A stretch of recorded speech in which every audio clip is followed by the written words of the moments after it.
My wife and I lived in Switzerland. I was writing my dissertation. This was 1969-70.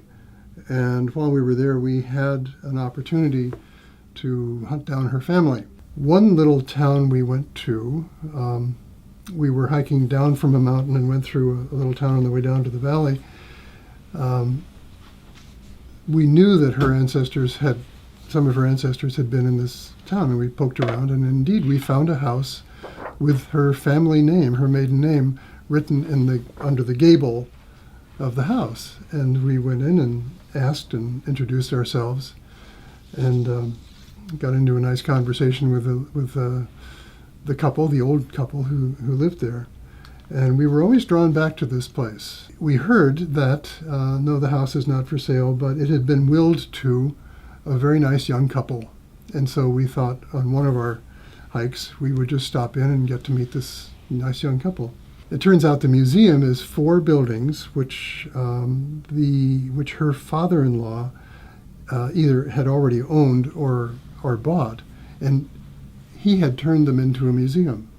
So we were looking in one of the buildings and saw, among other things, this 1918 picture of the building, of the town, and there was an armoire there, a cabinet, and we asked, well, what's in there? And she said, oh, those are documents. I said, well, could we see them? Yes, you could see them. And I was fascinated by them, and I immediately knew these were important.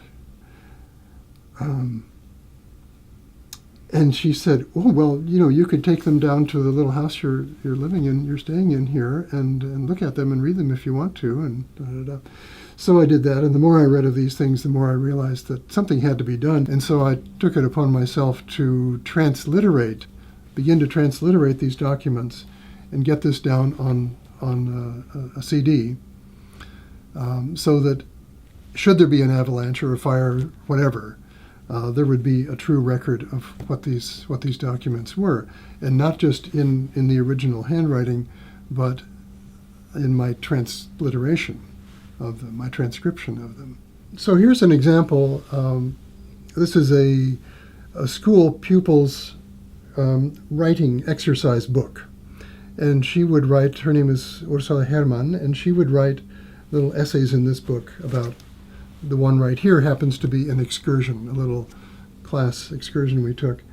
Really, my favorite documents among all of these are the ones written by the kids and decorated by the kids. And so here's the text, and it's here. The transliteration is over here, so that the people in the village who generally can't read this older script can see now exactly what is in this text. So what I've done is obviously this is all, the transliterations are all in German, and so I've gone through the book and picked out a few things and translated them into English. This entry into her school book is called An Excursion, and she talks about a trip that all the kids in the school, all the grades were, of course, in one schoolhouse and one teacher. And the teacher said to them one morning, would you like to go for a walk this afternoon? And so that's what they did. And they went home at noon. They were all excited about this. And he took them for a walk. And I'm pretty attached to this one, so my throat will close up occasionally. Anyway, he took them up on the mountain, and as they got close to the top, he began to fall back a little. And then he let the kids get up to the top and see. They've never been up there. And I thought, why does this get me? This is because what we do at Linfield.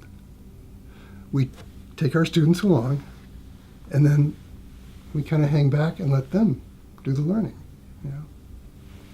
I think that's why.